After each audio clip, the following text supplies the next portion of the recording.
తోడేయుడును గాక. దేవుని కృపణములు. మరి దేవుని సన్నిధిలో మనం ఇలా శుక్రవారం ఏకీభవించి దేవుని యొక్క వాక్యాన్ని ధ్యానించే గొప్ప భాగ్యం. వారంలో 2 దినాలు మాత్రమే మనం ఏకీభవించగలుగుతున్నాం. అంతకుముందు ఇంకా చాలా ప్రాంతాలు పెట్టేదాన్ని. ఎందుకంటే ఈ 2 దినాలు ఏకీభవించడమే చాలా ఇబ్బందిగా ఉంది కనుక ఏకీభవించలేకపోతున్నారు. కనుక నేను మంగళవారం ప్రార్థన కూడా వేరే గ్రామాల్లో పట్టణాల్లో పెట్టడం జరుగుతుంది. ఎందుకంటే ఆసక్తి అనేది మీకు ఉన్నప్పుడు దేవుని యొక్క కార్యాలను మీరు చూడగలుగుతారు. మీకున్న ఆసక్తి అనేది. బైబిల్ మిషన్ వారు 40 దినాలు మోషే ఉపవాస దినాలని ఏర్పాటు చేసుకుంటారు. ఈ దినాల్లో మాతో లక్ష్మి గారు కాలవతరాజు లక్ష్మి గారు ఆవిడ బైబిల్ మిషన్ పెడతారు. కనుక మా యొక్క మధ్యాహ్నం కొన్ని ప్రార్థన సహవాసంలో ఆవిడ ఏకీభవిస్తారు. ఆమె ప్రార్థనలో గత సంవత్సరం మేము అంటే 2 years బ్యాక్ 2 సంవత్సరాల క్రితం ఇలాగే ప్రార్థన చేస్తా ఉపవాసం ప్రార్థన చేయాలనుకుంటున్నాం అని అన్నప్పుడు ఎలాగో మోషే ఉపవాస కూడికలు ప్రారంభమవుతున్నాయి కదా, మీరు చిన్నారి కూడా ఏకీభవిస్తే మనం అందరం కలిసి చేద్దాం అని అన్నమాట. ఆ ప్రకారం మేము 2 సంవత్సరాల క్రితం నుండి ఈ మోషే ఉపవాస ప్రార్థనలో ప్రారంభించాం. దేవుని యొక్క మహాకృప చొప్పున ఈ 2 సంవత్సరాలు అప్పటి నుంచి మరి నేను భోజనం చేసి 2 years అయింది. ఇది 3వ మోషే ఉపవాస ప్రార్థనలో మోషే 40 రాత్రులు 40 పగళ్ళు దేవునితో ఆ కొండ మీద తన ఏకాంతంగా ఉండటం బట్టి ఎలాంటి గొప్ప దైవజనుడిగా బలం పొందుకున్నాడు. అంధకార శక్తులను, ఐగుప్తు దేశంలో ఉన్న దేవతలను, వాటి యొక్క ప్రభావాన్ని జయించగలిగే శక్తిని మోషే పొందుకున్నాడు. ఈరోజు నేను ఈ 4వ అధ్యాయం మేము మధ్యాహ్నం చదువుకున్నాం. అంటే ప్రారంభమై ఈ 40 అధ్యాయాలు ఉంటాయి కనుక ఈ 40 దినాలు 40 అధ్యాయాలు ధ్యానిస్తూ ఉంటాం. ఈరోజు నేను 4వ అధ్యాయం చదివినప్పుడు నేను మీతో ఈ మాటలు పంచుకోవాలనే ఆశ నాకు అనిపించింది. మోషే పుట్టింది ఒక చోట, పెరిగింది మరి ఒక చోట, అనుభవం నేర్చుకున్నది, దేవుని యొక్క దర్శనం పొందుకున్నది ఇంకొక చోట. పుట్టడం ఎవరి దగ్గర పుట్టాడు, ఆయన ఎవరు ఏ జనాంగంలో పుట్టాడు?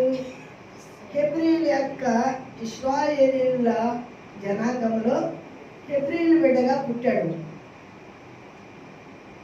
మోషే యొక్క తల్లిదండ్రులు ఎవరు?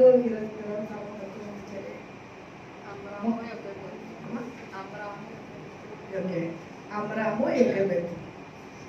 వాళ్ళిద్దరికీ పుట్టిన మోషే తల్లి ఒక 5 సంవత్సరాలు మాత్రం పాలిచ్చే వరకు పెంచింది. తర్వాత ఆ దినాల్లో పెంచడానికి వీలు కాని పరిస్థితుల్లో పుట్టిన పిల్లల్ని నదిలో వేసి చంపుతున్న కారణాన్ని బట్టి తను ఎంతో ప్రార్థన చేసి ఆ యొక్క నైల్ నదిలో ఆ బిడ్డని జమ్ము పెట్టిలో పెట్టడం, రాజుగారి కుమార్తె వచ్చి ఆ బిడ్డని తీసుకువెళ్ళడం, తర్వాత ఆ బిడ్డని తల్లి రాజుగారి కుమారుడిగా పెంచడం. ఈ స్టోరీ అంతా నాకు తెలుసు.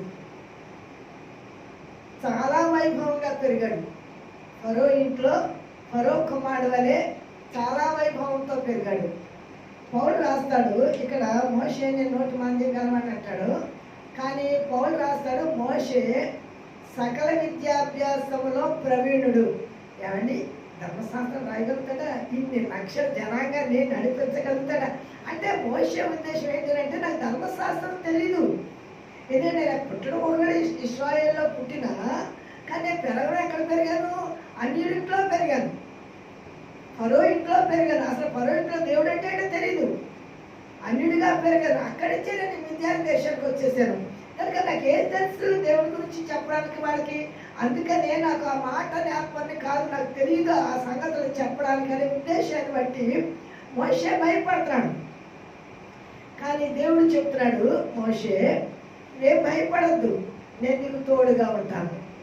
దేవుడు మనకు తోడుగా ఉంటే మన ముందు సముద్రం ఉన్నా పర్వాలేదు, దేవుడు మనకు తోడుగా ఉంటే మన ముందు పర్వతాలు ఉన్నా పర్వాలేదు, మనకు తోడుగా ఉంటే మన ముందు ఎలాంటి అగ్ని పర్వతాలున్నా పర్వాలేదు. ఎందుకనంటే ఆయన తోడుగా ఉన్నాడు కనుక పర్వతాన్ని సదును భూమిగా చేయగలడు, సముద్రాన్ని పాయలుగా చేయగలడు, అగ్ని కాలకుండా అంటకుండా అగ్నిలోంచి నడిపించగలడు. దేవుడికి మహిమ కలుగాక. హల్లెలూయా. ఇలాంటి దేవుడు మనకు తోడుగా ఉన్నప్పుడు మనం భయపడవలసిన పని లేదు. ఇప్పుడు మోషేని ధైర్యపరచడానికి దేవుడు మొదట మోషేని బలపరచడానికి మోషేకి తన ప్రత్యక్షతను ఇచ్చి మాట్లాడుతున్న సంగతులు మనం చదవగా విన్నాం. నేను ఈరోజు మోషే కర్ర ద్వారా దేవుడు చేసిన అద్భుతాలు, అహరోను కర్ర ద్వారా దేవుడు చేసిన అద్భుతాలు. అసలు ఈ కర్ర అంటే ఏంటి అనేది కనుక మొదట మీరు వాక్యాన్ని చూడగలిగితే దావీదు రచించిన కీర్తన గ్రంథము 23వ దావీదు కీర్తన 4వ అధ్యాయంలో దావీదు దగ్గర ఉన్నది ఒక శ్రేష్టమైన కర్ర. ఏంటి ఆ కర్ర? ప్రార్థననే దుడ్డి కర్ర. గాఢాంధకారపు లోయలలో నేను సంచరించినను, ఏ అపాయమునకు భయపడను. నీవు నాకు తోడైందువు, నీ దుడ్డి కర్రయు నీ దండము. ఇదండి ప్రార్థన అనే దుడ్డి కర్ర. ఈ ప్రార్థన అనే దుడ్డి కర్ర నేను కలిగి ఉన్నాను కనుక నేను భయపడను. ప్రార్థన అనే దుడ్డి కర్ర కలిగి ఉన్నాను కనుక గాఢాంధకారములోకి వెళ్ళినా నేను భయపడను. ఎందుకంటే నీవు నాకు ప్రార్థన అనే దుడ్డి కర్ర ఇచ్చావు. ఈ దుడ్డి కర్ర ద్వారా నేను దేన్నైనా సరే ఎదుర్కోగలుగుతాను. అది దావీదు యొక్క అనుభవం. కనుక ఈరోజు జీవము గల పాము అనే ఒక శీర్షికతో మీతో వాక్యాన్ని పంచుకోవాలని ఆశపడుతున్నాను. మనం చదవబడిన వాక్య ధ్యానంలో నెంబర్ 1 మొదటి మాట మనం చదువుకున్న 4వ అధ్యాయములో 3వ వచనం చూద్దాం. అప్పుడు ఆయన నేలను దాన్ని పడవేయగా ఆ కర్ర అందుకు అతడు అనకంచి చూద్దాం. 2వ వచనం చూద్దాం. యెహోవా నీ చేతిలోనిది ఏమిటి అని అతడు అడిగాను. అందుకు అతడు కర్ర అనెను. అప్పుడైన నేలను దాన్ని పడవేయమనెను. అతడు దాన్ని నేలను పడవేయగానే అది పామయ్యను. మోషే ఇశ్రాయేలు అందరి చేతుల్లో కర్ర ఉంటుంది. ఎందుకు వాళ్ళందరి చేతులు? అసలు మోషే చేతిలో కర్ర ఉండడానికి కారణం ఏంటి? మోషే చేతిలో కర్ర ఉండడానికి కారణం ఏంటి? మోషే ఏం చేస్తున్నాడు? అప్పుడు గొర్రెలు కాస్తాడు. గొర్రెలు కాసే చేతిలో ఏముంటుందండి? కర్ర ఉంటుంది. ఎవరు గొర్రెలు అసలు ఏ స్థితి నుంచి ఏ స్థితికి వచ్చాడండి? రథాల మీద తిరిగే రాజకుమారుడిగా రాజ జీవితాలు తిరిగే మోషేని తీసుకొచ్చి దేవుడు ఎక్కడ పెట్టాడండి? గొర్రెలు కాసే చోట పెట్టాడు. అంటే ఒక ఉన్నతమైన స్థాయికి రావడానికి శిక్షణ అవసరం. మిలిటరీలో అధికారులుగా ఉండేవారికి ఐపీఎస్ అయినా సరే వీళ్ళకి చాలా కఠినమైన శిక్షణ ఉంటుంది. ఆ దాంట్లో ఎందుకనంటే వారు దేన్నైనా సరే ఎదిరించగలిగిన ధైర్యం కలిగిన వారుగా ఉండాలి. అది ప్రభుత్వం యొక్క ఉద్దేశం. కనుక మన జీవితంలో మనము దేవుని కొరకు ఏమైనా చేయాలంటే మనకి దైవ సంబంధమైన శిక్షణ అవసరమే, బాహ్య సంబంధమైన శిక్షణ కూడా అవసరమే. కనుక దేవుని యొక్క సన్నిధిలో మనము ప్రార్థించే వారంగా, ప్రభువుని మహిమపరిచే వారంగా, ప్రభు కొరకు జీవించే వారంగా ఉండాలి అని అంటే మనకి దైవాభ్యాసము చాలా, వాక్యానుసారమైన అనుభవం చాలా అవసరం. అందుకనే 40 సంవత్సరాలేమో ఫరో ఇంట్లో పెంచాడు.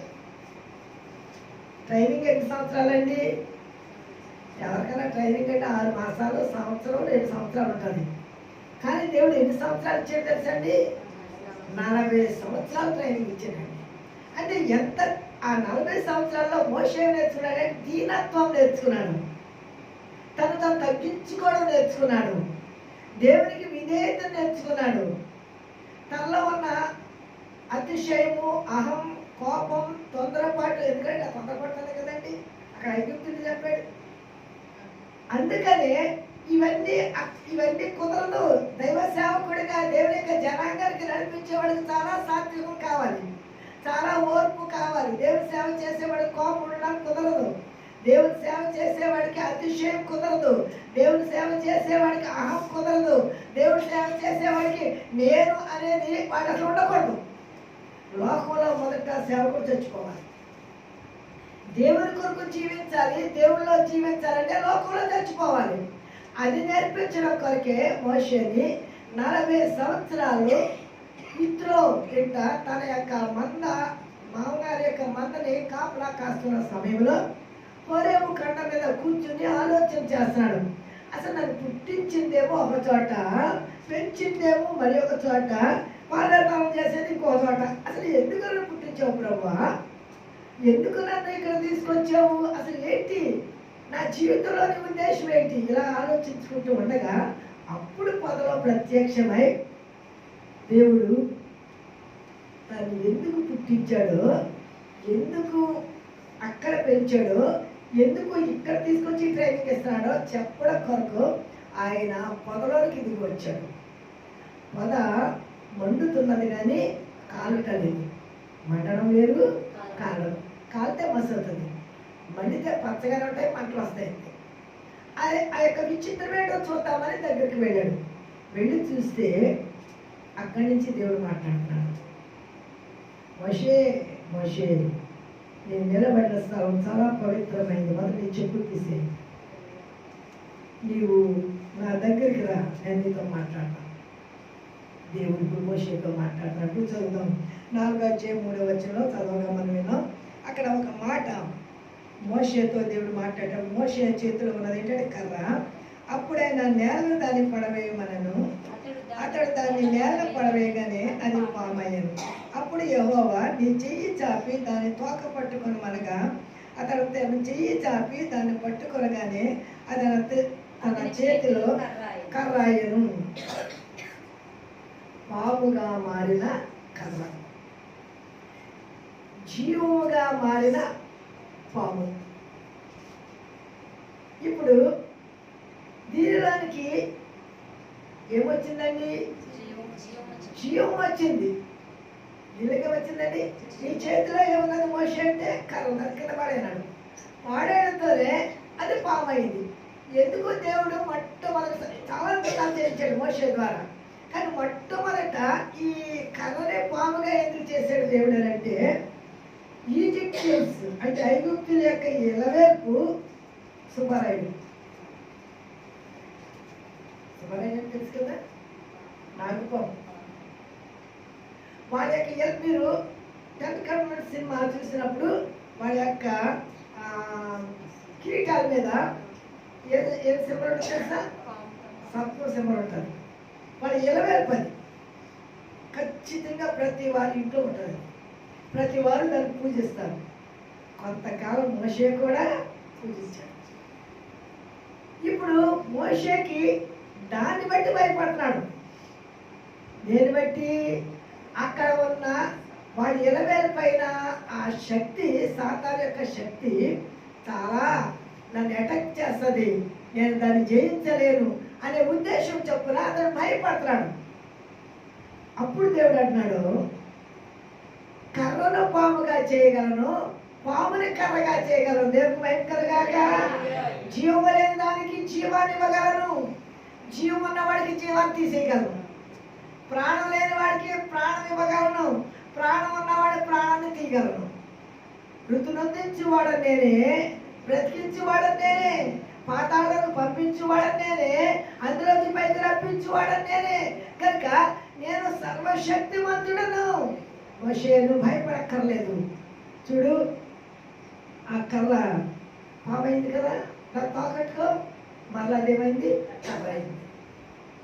ఇప్పుడు జీవము నీ యొక్క కర్రలోనికి నేను పంపించాను. నీ కర్ర ద్వారా నువ్వు అద్భుతాలు చేయగలవు అని అంటే, వద్దు ప్రభువా, నేను చేయలేను ప్రభువా, నాకంటే ఇంకెవరన్నా పంపించు ప్రభువా, ఇది చెప్తాడు. అంటే నీకు ధైర్యం సరిపడలేదు కదా మోషే. ఓకే, ఇప్పుడు నీ చెయ్యి ఉంది కదా, ఈ చెయ్యి ఇలా పెట్టుకో అన్నాడు. ఇలా పెట్టుకున్న తర్వాత ఇలా తీయన్నాడు. తీస్తే ఇది తెల్లగా అయిపోయింది, ఇది కర్ర అయిపోయింది అన్నమాట. దీనిలో జీవం లేదు. ఇప్పుడు మళ్ళీ ఈ కర్ర ఈ చేయి తీసుకెళ్ళి మళ్ళీ ఇలా పెట్టుకున్నాడు. మళ్ళీ ఇలా పెట్టుకుని తీయడం మామూలుగా అయిపోయింది. దేవుడు మైండ్ కలుగాక హల్లెలూయా. ఇప్పుడు దేవుడు చెప్పాడు, మోషే నేను నీలోకి వచ్చేసాను, నేను నీకు తోడుగా ఉన్నాను, నాతో నీవు నీతో నేను ఉన్నప్పుడు నువ్వు ఎవరికి భయపడక్కర్లా గనుక మోషే నీవు భయపడవద్దు. అయినా మోషేకి భయం పడరా, ఇంకా నీ ద్వారా చాలా అద్భుతాలు చేయిస్తాను. అక్కడ ఏటిలో ఉన్న నీళ్లు తీసి నువ్వు నేల మీద వేయి, అది రక్తముగా మారుస్తాను. నీ ద్వారా చాలా అద్భుతాలు జరుగుతాయి, నేను జరిగిస్తాను మోషే, నువ్వు భయపడద్దు. అయినా నాకు ధైర్యం సరిపడలేదు, నేను మాట్లాడలేను, నేను మాట లేకపోతే కాదనంటే, సరే మీ అన్న ఉన్నాడు కదా అహరోను, అతను నీకు సహకారిగా ఇస్తాను, అతను నీ తరపున మాట్లాడతాడు ఫరోతోటి కనుక బయలుదేరు. ఇలాగూ దేవుడు మోషేని తన పరిచర్యకు పిలిచాడు. ఒక్కొక్కరిని ఒక్కొక్క అద్భుతం దేవుడు ఆయన పరిచర్యకు పిలుస్తూ ఉంటాడు. పేతురుని ఎలా పిలిచాడంటే పరిచర్యకి? ఒక్క చేప కూడా పడినప్పుడు పేతురు నీతోనే లోతుకి నడిపించాడు. ఇప్పుడు వలవై అంటే 2 దోణులు నిండిపోయిన చేపలు. హల్లెలూయా. దేవుడు ఒక్కొక్కరిని ఒక్కొక్క పరిచర్యకు పిలిచినప్పుడు ఒక్కొక్క అద్భుతం జరిగించి వారి జీవితంలో ఒక ఆశ్చర్యకార్యం జరిగించి ఆయన సేవకు పిలుచుకుంటూ ఉంటారు. ఇప్పుడు కూడా చాలా మంది జీవితాల్లో సాక్ష్యాలు మనం వింటూ ఉంటాం, పలానా అద్భుతం ద్వారా దేవుడు నన్ను బ్రతికించి ఆయన సేవకు నన్ను పిలుచుకున్నాడని. అలాగూ మోషేని దర్శించి దేవుడు అద్భుతాన్ని తన చేతిలో ఉన్న కర్ర ద్వారా జరిగించి నేను నిన్ను నా సేవకు వాడుకుంటాను రా మోషే అని చెప్పి మోషేని పిలిచినట్లుగా మనం దేవుని యొక్క వాక్యాన్ని చూడగలుగుతున్నాం. ఇప్పుడు పాముగా మారిన కర్ర, పాముగా మారిన కర్ర. నెంబర్ 2 నిర్గమకాండము 14వ అధ్యాయము 16వ వాక్యం చదువుదాం. పాయలు చేసిన కర్ర కదండి, చదువు. నీవు ఈ కర్రను ఎత్తి ఆ సముద్రం వైపు నీ చెయ్యి చాపి దాని పాయలుగా చేయుము. ఈ కర్ర ఎవరిది? మోషే కర్ర. ఈ కర్ర కదండి. నేను ముందు మోషే కర్ర గురించి చెప్తాను, తర్వాత అహరోను కర్ర గురించి చెప్తాను. మోషే ఈ వెనకేమో ఐగుప్తీయులు తరుముకు వస్తున్నారు, మరో సైన్యం వెనకాల ఉంది, ముందేమో సముద్రం ఉన్నది. వీళ్ళు అంటున్నారు, మోషే నీకు ఒక నమస్కారం, మేము వెళ్ళి వాళ్ళు సరెండర్ అయిపోయి తిరిగి మళ్ళీ వెళ్ళిపోయి ఏదో బతుకు అక్కడే బ్రతుకుతాము, మాకు ఈ శ్రమ వద్దు, ఇప్పటికే మేము చాలా శ్రమలు పడిపోయాము కనుక మేము వెళ్ళిపోయి వాళ్ళకి సరెండర్ అయిపోతాము, ఇంకా మమ్మల్ని విడిచిపెట్టే అంటారు. మోషే ఇంత కష్టపడి ఇంత అద్భుతాలు చేసి బయటకు తీసుకొచ్చిన తర్వాత మళ్ళా వెనక్కి వెళ్ళిపోతామన్నారు వీళ్ళు. ప్రభువా ఏం చేయాలి అని అంటే అప్పుడు దేవుడు అన్నాడు, మోషే నువ్వెందుకు నీ ముఖాన్ని నేలకు ఉంచుకున్నావు? లే, నువ్వేం కలిగి ఉన్నావు? ఈరోజు దేవుడు మనందరితో మాట్లాడతాడు. నువ్వు ప్రార్థన దుడ్డి కర్ర నీ చేతిలో ఉంటే, దేవుడు నీకు తోడుగా ఉన్నాడని నమ్మిక నీకుంటే, నీ సమస్య ఎంత సముద్రం లాంటిదైనా సరే, నీ సమస్య ఎంత పర్వతం లాంటిదైనా సరే, నీ రోగము ఎంత గొప్పదైనా సరే, నీ అప్పు ఎంత ఉన్నా సరే, నీ సమస్యలో ఎవరి యొక్క సహాయము చేసినా తీరని అని అనుకున్నా సరే, నీ దేవుడు నీ పక్షంలో గొప్ప కార్యం చేయాలి. ఎప్పుడు అనంటే ఆయన నీకు తోడుగా ఉన్నాడని నువ్వు నమ్మినప్పుడు. ఇప్పుడు మోషే నీ చేతిలో ఏమున్నది? నీ చేతిలో ఏమున్నది? కర్ర ఉన్నది.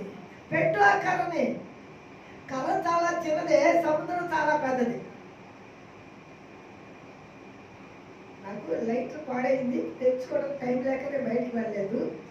ఒక అగ్గిపుల్ల కోసం వస్తే తెల్లవారుజాము కాఫీ కాసుకుందామని కొంచెం మార్నింగ్ చూస్తే ఎక్కడ కనపడలేదు. అప్పుడు అనుకున్నాను, ఒక అగ్గిపుల్ల ఎంత విలువైంది, వచ్చేటప్పుడు ఇండియాకి అగ్గి పెట్టినా సరే మనకేం లెక్క ఉండదు. ఏమీ లేనప్పుడు దాని విలువ తెలుస్తుంది. అది చిన్నదే కానీ దాని చివరున్న చిన్న మందు ఒక ఊరు తగలబెట్టేస్తుంది, ఒక అడవి తగలబెట్టేస్తుంది, దానిలో ఉన్న ప్రభావం. అలాగే కర్ర చిన్నదే, సముద్రం చాలా పెద్దది. కానీ నీ చేతిలో ఉన్న చిన్ని కర్ర, నీ చిన్ని విశ్వాసము, నీ చిన్ని ప్రార్థన, వాళ్ళకి వారి ప్రార్థన రాకపోవచ్చు, లేకపోతే పెద్ద పెద్ద ప్రసంగాలు చేయలేకపోవచ్చు, లేకపోతే ఏదో గొప్ప అద్భుతాన్ని వల్ల జరగకపోవచ్చు. అక్కర్లా, నీ విశ్వాసం అది ఆవగిందంటుంటే, నీ విశ్వాసం చిన్నదైనా సరే నీవేం కనుగొన్నావో దాన్ని పెట్టు. ఆ కర్రని ఆ సముద్రం మీద పెట్టు. సముద్రం మీద పెట్టి ఏమవుతుంది అని అనుకుంటే ఏమవుతుంది? ఎలీషా శిష్యుడు కర్రలు కొట్టుకున్నాడు. చాలామంది శిష్యులు ఎక్కువైపోతున్నారు, గుడారాలు సరిపడలేదు, ఇంకొక గుడారం వేసుకుందాం. కర్రలు కొట్టడానికి అరణ్యానికి వెళ్ళినప్పుడు ఎలీషా కూడా తీసుకువెళ్ళారు. వాడు కొడతా ఉండగా ఊడి కింద పడిపోయింది, నీళ్ళలో పడింది. అది నీళ్ళలో పడంతోనే వచ్చి ఎలీషాతో చెప్తున్నాడు, ఏలినవాడ గొడ్డలి నీటిలో పడిపోయింది. నీటిలో పడిపోతే నీటిలో జలం వస్తుంది, అది నది ఎక్కడో లోపలికి వెళ్ళిపోతుంది. జాగ్రత్తగా పట్టాలి కదయ్యా, ఇప్పుడు పడిపోతే ఎవరికి తీస్తున్నా ఎక్కడ ఉందో అది ఎలా తెలుస్తుందంటే ఇక్కడే పడిపోయింది ఏలినవాడయ్యా. అలా అయితే ఒక్క పట్ల అది పట్టుకెళ్ళి ఆ కొమ్మట్టుకెళ్ళి దాంట్లో వెళ్తేనే గొడ్డలి బుడబడ శబ్దం చేసుకుని పైకి లేచి వచ్చింది. హల్లెలూయా. విశ్వాసం అనే చిన్న కొమ్మ, జీవము గల చిన్న కొమ్మ అక్కడ వేడితోనే ఎక్కడో ఊరిలో కూరుకుపోయిన గొడ్డలి పైకి వచ్చింది. నీకు విశ్వాసం ఉంటే ఇంపాసిబుల్ అనుకున్నది ఇంపాసిబుల్. దేవుడు మహిమ కలుగాక. ఆశ్చర్యకరుడు మన దేవుడు, అద్భుతాలు చేసేవాడు మన దేవుడు. అందుకే ఆయనకు ఆశ్చర్యకరుడు అని పేరు. సముద్రం మీద కర్ర పెట్టాడు, పాయలు చేసిన కర్ర. దేని పాయలు చేసిందండి? సముద్రాన్ని పాయలు చేసిన కర్ర. సముద్రము ఇటువైపు గోడ వల్ల నీళ్ళు నిలిచిపోయి, ఇటువైపు గోడ వల్ల నీళ్ళు నిలిచిపోయింది, రహదారి అయిపోయింది. ఇశ్రాయేలు ప్రజలందరూ అవతలకు వెళ్ళిపోయారు. వీళ్ళు అనుకున్నారు వాళ్ళు వెళ్ళారు, మగాళ్ళు లేవేంటి, వాళ్ళు నడిచేస్తారు, మనకేమేమి ఉన్నాయండి, రథాలు గుర్రాలు ఉన్నాయి. వీళ్ళ రథాల మీద గుర్రాల మీద సముద్రంలోకి వీళ్ళు కూడా వచ్చారు. ఇంకా వాళ్ళు అవతలకి వెళ్తున్నారు. గమగమా పరిగెట్టు వెళ్ళిపోతారు. వెనకాల రథాలు వచ్చేస్తున్నాయి. మోషే తిరిగి మరలా నీ చేతిలో ఉన్న కర్ర సముద్రం మీద పెట్టు. సముద్రం మీద పెట్టడంతోనే పాయలైన సముద్రం మళ్ళీ ఏమైందండి? మరలా కలిసిపోయింది. హల్లెలూయా. పాయలైంది, తిరిగి మరలా ఒకటే. ఇప్పుడు శత్రువులందరూ సముద్రం ఏమైపోయారండి? శవాలుగా తేలిపోయారు. ఎవరికి భయపడారో, ఎవరు వారిని తరుముతున్నారో, ఎవరు వారిని శ్రమ పెట్టారో, ఎవరు వారిని హింసించారో, ఎవరు వారిని కొట్టారో, ఎవరు వారిని చంపారో, ఎవరు వారి ఎడల భయంకరమైన కఠినమైన దాసత్వమును చేయించుకుని వారిని విసిగించి ఏడిపించారు. వారిని వాళ్ళ ముందు ఎలా ఉంచారండి? ఫరో రథముల సేనలను తన శ్రేష్టాధిపతులను ఎర్ర సముద్రములోన ముంచి వేసెను యెహోవా, యెహోవాను గానము చేసెదము ఏకముగా, మనకు రక్షకురాయనే ఆయన మహిమ పాడెదము, ఆయనను వర్ణించెదము, ఆయనే దేవుడు మనకు. మోషే రాశాడు, మిరియాము తమ్ముడు పట్టుకుని దేవుని స్తుతిస్తూ పాడుతుంది ఈ పాట. ఒకవేళ నువ్వు దేనికోసం భయపడుతున్నావో అది నీ ముందు దేవుడు జీవమనే దానిగా చేయగలరు. నువ్వు దేని గురించి భయపడుతున్నావో అది నిన్ను చూసి భయపడేటట్లుగా దేవుడు చేయగలడు. నువ్వు ఎవరిని చూసి భయపడుతున్నావో వారు నిన్ను చూసి భయపడేవారుగా దేవుడు చేస్తాడు. నువ్వు ఎవరికి భయపడుతున్నావో వారు నీకు భయపడేవారుగా ఆయన చేస్తాడు. నెంబర్ 3, నిర్గమకాండము 17వ అధ్యాయం 5-6 వచనాలు. ఇశ్రాయేలీయులు మార్గాయాసముతో ప్రయాణంలో అలసిపోయారు. దప్పిక అవుతుంది, నీళ్లు లేవు అరణ్యంలో. 6 లక్షల కుటుంబాలు త్రాగాలి. వారికున్న జంతువులు, పక్షులు, వారికున్న సమస్తము త్రాగాలి. కానీ అక్కడ నీళ్లు లేవు. వాడు విసుక్కున్నారు. మోషేతో అంటున్నారు, మమ్మల్ని చంపడం తీసుకొచ్చావా ఈ అరణ్యంలోనికి? దేవుడు వారి కోసం ఒక అద్భుతం చేస్తాడు. అక్కడ చూద్దాం, చూడండి 5-6 వచనాలు. అందుకు యెహోవా ఇశ్రాయేలు పెద్దలలో కొందరిని తీసుకుని ప్రజలకు ముందుగా పోము. నీవు నదిని కొట్టిన నీ కర్రను చేత పట్టుకుని పోము. ఇది నీ చేతిలో కర్ర మాత్రం తప్పకుండా ఉండాలి. నీ చేతిలో ప్రార్థన అనే దుడ్డి కర్ర ఎప్పుడు ఉండాలి. నువ్వు ఎక్కడికి వెళ్ళినా నీతో ప్రార్థన రావాలి. నువ్వు ఎక్కడికి వెళ్ళినా యేసు నీతో ఉండాలి. ఆయన నీకు తోడై ఉండాలి. నువ్వు పట్టుకున్న కర్ర, నువ్వు చేత పట్టుకున్న కర్రను తీసుకుని వెళ్ళు ఆ కొండ మీదకి. అక్కడ హోరేబులోని బండ మీద, హోరేబులో బండ మీద నేను నీకు ఎదురుగా నిలిచెదను. ఎక్కడ ముందు ప్రత్యక్షమైనండి ఆయనకి? హోరేబు బండ మీద కదండి. తిరిగి మళ్ళా హోరేబు బండ మీద నేను నీకు ప్రత్యక్షం అవుతాను. నీవు నీ చేతిలో ఉన్న బండను తీసుకుని, కర్రను తీసుకుని ఆ బండను కొట్టు. ఇప్పుడు ఎప్పుడు బండను కొట్టిన కర్ర, బండను కొట్టడంతోనే బండ నుంచి వచ్చిందండి జీవజలము. నదీ ప్రవాహమలే పారుతూనే ఉందటండి. ఆ బండ మరి వెంబడించిందండి. 1 కొరింథీయులకు రాసిన పత్రిక 10వ అధ్యాయము 4వ వచనం చూడండి. అందరూ ఒకే మేఘం క్రింద నడిచిరి, అందరూ సముద్రంలో ఒకే బాప్తిసం పొందిరి, అందరూ మన్నాను తిని 4వ వచనం. అందరూ ఆత్మ సంబంధమైన ఒకే పానీయమును పానం చేసిరి. ఏలయనగా తమ్మును వెంబడించిన ఆత్మ సంబంధమైన బండలోనిది త్రాగిరి. ఆ బండ క్రీస్తే. ఆ ఆత్మ సంబంధమైన బండలోని త్రాగిరి. ఆ బండ క్రీస్తే. కనుక బండను బద్దన కొట్టి నీరిచ్చిన కర్ర. నెంబర్ 4 దేవుని కర్ర. నెంబర్ 4 దేవుని కర్ర. నిర్గమకాండము 17వ అధ్యాయము 9వ వాక్యం. నిర్గమకాండము 17వ అధ్యాయం. ఇప్పుడు దేవుడు చెప్తాడు మోషే దేవుడు, ఇప్పుడు శత్రువులు వచ్చారు వీళ్ళ మీదకి, అమాలేకీయులు. ఇప్పుడు యుద్ధానికి వెళ్ళాలి. నీవు నీ చేతిలో ఏ కర్ర ఉన్నది? నీ కర్ర కాదు, దేవుని కర్ర. నువ్వు దేవుని కర్ర పట్టుకుని నువ్వు వెళ్ళు. ఎక్కడికి? పర్వతం మీదకి వెళ్ళు. ఆ పర్వతం మీద నువ్వు ప్రార్థన చేయి. నువ్వు పట్టుకున్న కర్రతో నువ్వు ప్రార్థన చేయి. నువ్వే విశ్వాసంతో ఉన్నావో, ఏ అనుభవంలో ఉన్నావో, ఏ దేవుని మీద ఆధారపడ్డావో ఆయన నీకు తోడుగా ఉన్నాడు కనుక నువ్వు వెళ్ళి అక్కడికి వెళ్ళి ప్రార్థన చేయి. ఇప్పుడు చదవమ్మా. మోషే యెహోషువతో మన కొరకు మనుషులను ఏర్పరిచి వారిని తీసుకుని బయలు వెళ్ళి అమలేకీయులతో యుద్ధం చేయము. రేపు నేను దేవుని కర్రను చేత పట్టుకుని ఆ కొండ శిఖరం మీద నిలిచిదనని. ఇప్పుడు దేవుని కర్రను చేత పట్టుకుని కొండ శిఖరం మీద నిలబడి ఇప్పుడు ప్రార్థన చేస్తాడు. చేతులెత్తి ప్రార్థన చేస్తా ఉంటే ఇశ్రాయేలుకి విజయం వస్తుంది. ఎంతసేపు చేయగలుగుతాడండి? చేతులు లాగుతున్నాయి. అప్పుడు చేతులు ఇలా తెచ్చేటప్పటికి అమాలేకులకు విజయం వస్తుంది. అప్పుడు ఊరు అహరోను ఏం చేశారనంటే ఒక రాయి తీసుకొచ్చి దాని మీద మోషేని కూర్చోబెట్టి ఒక చెయ్యము అహరోను పట్టుకున్నాడు, ఒక చెయ్యము ఊరు పట్టుకున్నాడు. ఇప్పుడు వీళ్ళిద్దరూ చేతులు ఎత్తినప్పుడు దేవుడు వారి ప్రార్థన ఆలకించి, ఎక్కడిద్దరు ముగ్గురు అన్నారు అందుకేనండి, వారు ముగ్గురు ప్రార్థన చేయించడగా దేవుడు వారి ప్రార్థన ఆలకించి అమాలేక అందరినీ హతమార్చాడు. శత్రువులను హతమార్చిన కర్ర. ఏమండి? శత్రువుల మీద విజయం ఇచ్చిన కర్ర యెహోవా నిసిద్ధేనండి మంది.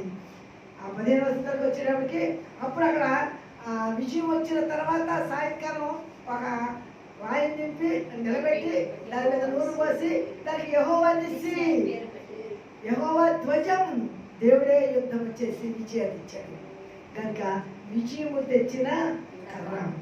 నెంబర్ 5 చిగురించిన కర్ర. సంఖ్యాకాండము 17వ అధ్యాయం 8వ వాక్యం. ఇశ్రాయేలీలో 12 గోత్రాల వారిని దేవుడు ఏర్పరచుకున్నాడు.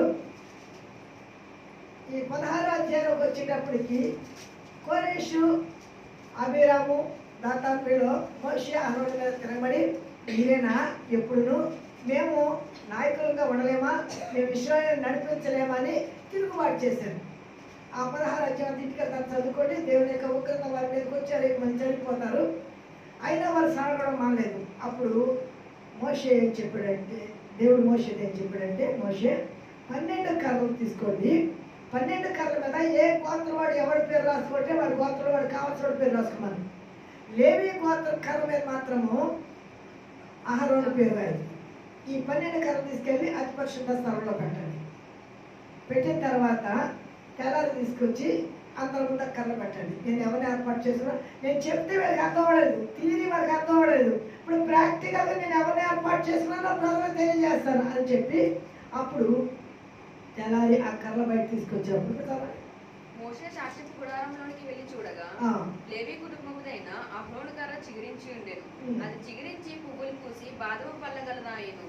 అండి కర్రలోనికి జీవం వచ్చింది, చిగురించింది, పుష్పించింది, అండి కొమ్మలు వచ్చేసినాయి, పూత వచ్చేసింది, పిందులు వచ్చేసింది, కాయ కర్ర చెట్టు అయిపోయిందండి. రేపు లైఫ్ కలగా చిగురించిన అహరోను చేతి కర్ర. ఇది ఎవరి చేతి కర్ర అండి? అహరోను చేతి కర్ర. అహరోను రాజు ముందుకి వెళ్ళిన తర్వాత అహరోను కర్ర వేసాడు. అక్కడ మోషే కర్ర కాకుండా చూడండి ఒకసారి చెప్తాను. సంఖ్యాకాండము 7వ అధ్యాయము 10వ, నిర్గమాకాండం 7వ అధ్యాయం 10వ వచనం చూడండి ఒకసారి. నిర్గమాకాండం 7వ అధ్యాయం 10వ వచనం. మోషే అహరోను ఫరోను వచ్చాడు. ఎవరి మీద ఎవడు? కాబట్టి మోషే అహరోనులు ఫరో యొద్దకు వెళ్ళి యెహోవా తన ఆజ్ఞాపించినట్టు చేసిరి. ఇప్పుడు మోషే కర్ర వేయలేదు, అక్కడ అహరోను చేతి కర్ర వేసాడండి. అహరోను కర్ర వేయగా ఆ కర్ర పామైంది. అప్పుడు అక్కడ మంత్రాజ్ఞులు కూడా ఏం చేశారంటే వాడు కూడా పాములు చేశారు. అహరోను కర్ర వారి పాములన్నింటినీ తినేసింది. దేవుడు మైస్కలుగాక హల్లెలూయా. సాతాను కూడా మన మీద దాడి చేసినప్పుడు అదే అద్భుతాలు చేస్తాడు, వాడు సూచక్రియలు చేస్తాడు. కానీ మనలో ఉన్నవాడు జీవము గల దేవుడు కనుక, అవి నిర్జీవమైనవి కనుక అవి మనం ఏమీ చేయరు. ఆ ధైర్యం అనుకుంటాను. లోకంలో ఉన్న వాడికంటే నాలో ఉన్నవాడు గొప్పవాడు కనుక అహరోను కర్రలో జీవం ఉన్నది కనుక ఆ జీవము లేని పాములన్నిటినీ మింగివేసింది. మనం ఇంకొక కర్ర గురించి చెప్పిన వాక్యం ముగిస్తాను. సంఖ్యాకాండం 20వ అధ్యాయము 8వ వాక్యం చూద్దాం. నీవు నీ కర్రను తీసుకొని నీ సహోదరుడైన అహరోనును ఈ సమాజంలో పోగు చేసి వారి కన్నుల ఎదుట ఆ బండతో మాట్లాడు. జాగ్రత్తగా ఉందామండి. అక్కడేమో బండను కొట్టమన్నాడు, ఇక్కడ బండతో సన్మానించాలి. ఇక్కడ సన్మానించమన్నాడండి. ఆ బండని సన్మానించాలి. మొదట ఆయన వచ్చాడు, ఆయన కొట్టించుకున్నాడు, సిలువేయించుకున్నాడు, దెబ్బలు కొట్టించుకున్నాడు, ఉమ్ములేయించుకున్నాడు, అవమానపరచబడ్డాడు. కానీ రెండోసారి అలాగ రావడండి. కుమార్ని ముందు పెట్టుకొని లేనేదాన్ని కోపించాలన్నాడు. కీర్తన 2వ అధ్యాయం రాసినమాట కనుక ఇప్పుడు రారాజుగా వస్తున్నాడు, కొత్త సింహంగా వస్తున్నాడు. ఆయన సన్మానించాలి. అందుకనే 2వ పర్యాయము మోషే అహరోనుకు చెప్పాడు, నా బండను మీరు సన్మానించుడి, నా బండతో మీరు మాట్లాడండి. ఇక్కడ కొట్టమన్నాడు, ఇక్కడ మాట్లాడమన్నాడు. మనం చాలా చిన్న విషయాన్ని మర్చిపోతూ ఉంటాం. విసుగుపోయేలే అనుకోలేం. బండతో మాట్లాడమంటే ఆ బండను కొట్టినందుకు వీళ్ళిద్దరూ ఏం కోల్పోయారు తెలుసండి? వాగ్దాన దేశంలో అడుగు పెట్టకుండా పోయారు. అంటే నీలో ఉన్న భక్తి నీకు జీవాన్ని ఇవ్వకపోతే, నీలో ఉన్న భక్తి నీకు పరలోకాన్ని ఇవ్వకపోతే, నీలో ఉన్న భక్తి నిత్య జీవాన్ని నడిపించకపోతే, నీ భక్తి నీవు నిరుపయోగం చేసుకుంటే దానివల్ల తర్వాత మోషే చాలా దుఃఖపడ్డాడంటండి. ఒక్కసారి ప్రభా అడిగంటే ఉదల చూపిస్తాను ఆ పవన్ తీసుకెళ్ళి చూపించాడు. అంతే చూపించి ఇంకా మీకు దినాలు ముగించేస్తున్నాను. మనం ఎంత గొప్ప భక్తుడు దావీదు ఒకే చిన్న తప్పు చేశాడు అండి. ఓన్లీ ఒకటే కదా, ఆయన నాడు ఒక్క తప్పే అని ఒకటే కదా చూసేసాడా? మీరు కూడా నీ చేతిలో ఉన్న జీవము గల కర్రను నీవు సద్వినియోగం చేసుకునేటప్పుడు చాలా జాగ్రత్తగా, దాన్ని అజాగ్రత్తగా వాడుకో. నీ భక్తి అజాగ్రత్త కాకూడదు, నీ ప్రార్థన అజాగ్రత్త కాకూడదు, నీ విశ్వాసం అజాగ్రత్త కాదు. చాలా జాగ్రత్తగా మన విశ్వాసాన్ని కొనసాగించాలి. మన భక్తి మార్పులో చాలా జాగ్రత్తగా మనం ప్రయాణం చేయాలి. ఆఖరికి వచ్చేటప్పటికి ఆ కర్రతోటి బండను కొట్టి నిత్య జీవమైన నిత్య రాజ్యంలోనికి లేదా కణాల్లోనికి వెళ్లకుండా వారు నిలిచిపోయిన పరిస్థితులు, అక్కడ చనిపోయిన పరిస్థితులు మనం చూస్తాం. కనుక ఒకవేళ నీ చేతిలో ప్రార్థన ఎదుగుకరంగా మంచిదే, దాన్ని నువ్వు చాలా జాగ్రత్తగా ఉపయోగించుకున్నప్పుడు నువ్వు అద్భుతాలు చూడగలవు, ఆశ్చర్యకార్యాలు చూడగలవు. దాన్ని అజాగ్రత్తగా ఉపయోగించుకుంటే దానివల్ల నష్టం కూడా, ఎందుకు ఉగ్రత కూడా వస్తుంది అనే విషయాన్ని గమనించుకొని ప్రభు కొరకు నమ్మకంగా జీవించడానికి దేవుడు తన కృపా సహాయం గ్రహించగాక. ఆమె పరిశుద్ధుడైన మా దేవ, ప్రేమ మా తండ్రి, మీ ఘనమైన నామమునకు వందనాలు స్తోత్రములు. మా చేతిలో ప్రార్థన అనేది పెట్టారు ప్రభు. దీన్ని మేము ఎలా వాడాలి, ఎలా వాడి సాతాన్ని జయించాలి, మా జీవితంలో